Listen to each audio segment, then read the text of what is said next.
Hello everybody, this is Terry Jeanette with the Tapping Flamingo, and today we're going to talk about spacer beads. Now if you hear any screaming and yelling in the background, it's just my grandchildren. They actually built a box fort and they're kind of close to right outside my door. And I'm not going to tell them to be quiet because they're having fun. And there's like 3 of them, so hopefully it won't get too noisy. So anyway, what is a spacer bead? Well, usually we think of spacer beads as something like this.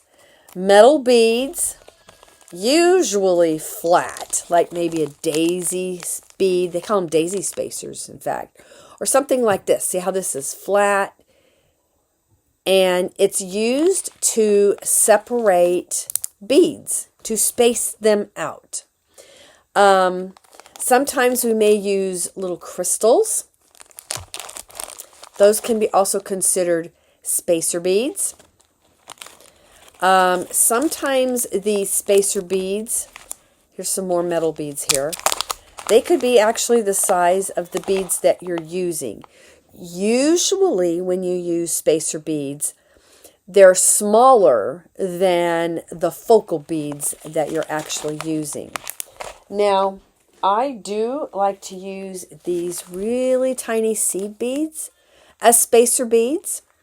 And you can also use maybe seed beads or E-beads, which are just a bigger seed bead, as spacer beads, like I have here on these earrings. See the bottom?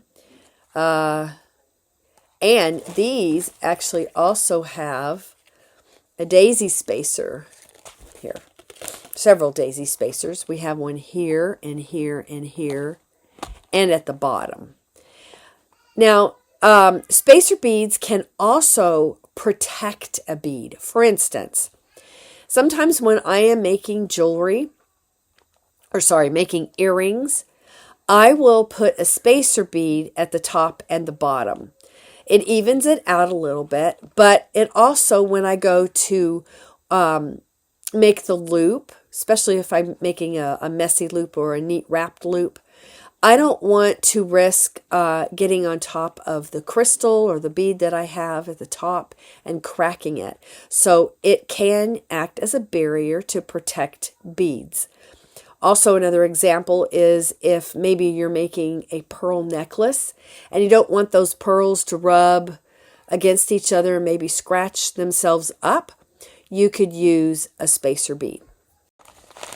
Let me show you some examples of how I've used spacer beads.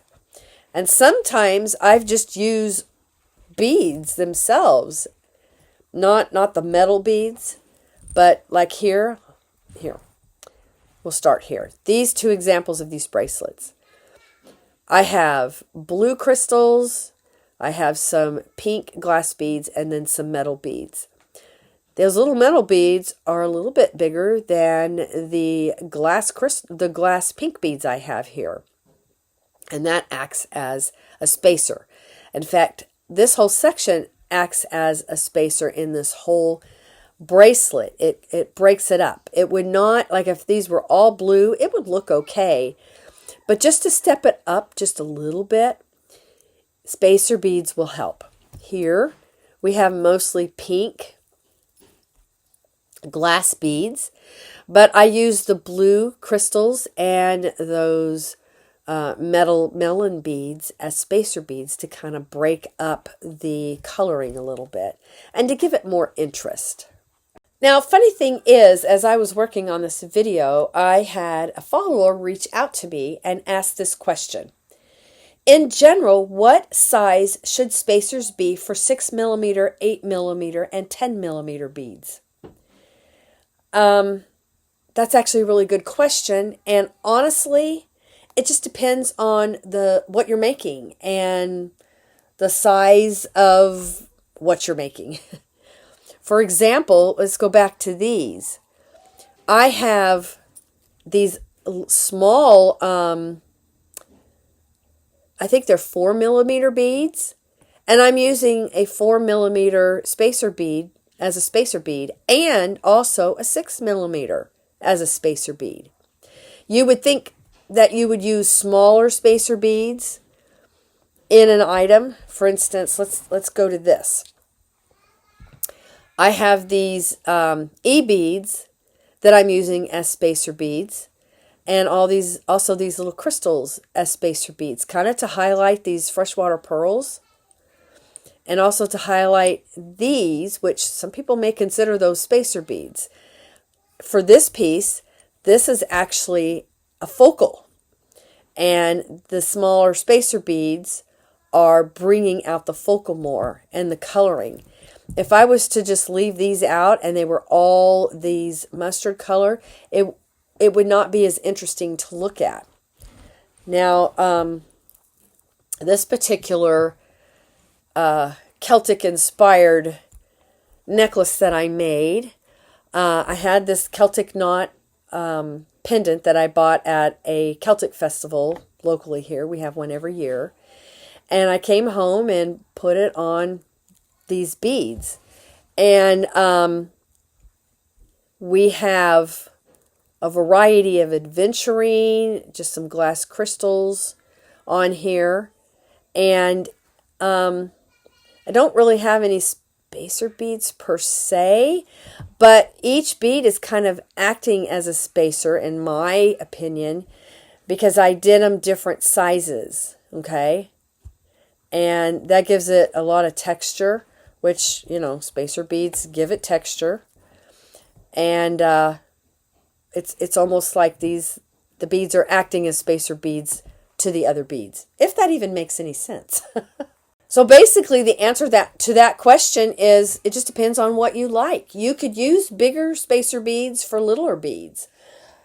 Normally, though, it's really not that way. You usually use smaller spacer beads for bigger beads. Let me show you these. So I have little butterfly spacer beads at the top here.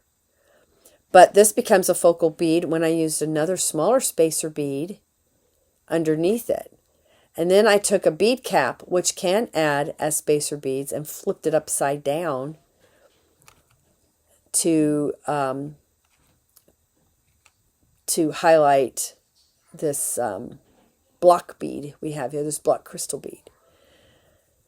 Let's see if I can find another example. All right, I got a couple more pieces here I want to share. This first piece is, this is a piece of sea glass a friend of mine found on the beach and brought it back to me. Isn't that pretty? I flipped when they brought it back to me. It was absolutely gorgeous. Anyway, I used all this Larimar and trying to remember what this is. I can't remember what that is. Anyway, and I used these little metal spacer beads in between. I also used some crystals to kind of highlight these sections. So really, spacer beads, you just use them how you think they go. To me, there's really no design that's wrong. If you like it, that's what's important, okay? Here's another gold necklace I have worn the death out of. And I've used these filigree metal spacers to highlight this little bead right here. It's a little glass bead. And I've also got a spacer here and then a spacer at the top before I actually added the chain. 2 flat spacer beads on either side to highlight that. And then here's another example. I actually used what normally people would say are spacer beads as a focal bead. Sorry, I had a little bit of an interruption. But anyway, as I was saying, normally these are considered focal beads, but I'm using them, spacer beads, but I'm using them as a focal bead, and I'm using these little 4 millimeter I think they're just glass beads on either side. Actually, I think they're agates. But I kind of like the way this turned out because, I mean, I'm even using stacks of these shell chips as spacer beads. So I hope this helps you as far as what to do with spacer beads. What are spacer beads? You just basically have to go with your gut, and in designing, if you like it, then it's right. If you have any questions about spacer beads or comments about spacer beads yourself, leave that down in the comment section below. I'd like to get a little discussion going on spacer beads if I can. Thanks for joining me. Y'all have a great day. This is Terry Jeanette with the Tapping Flamingo signing out for now. Bye-bye.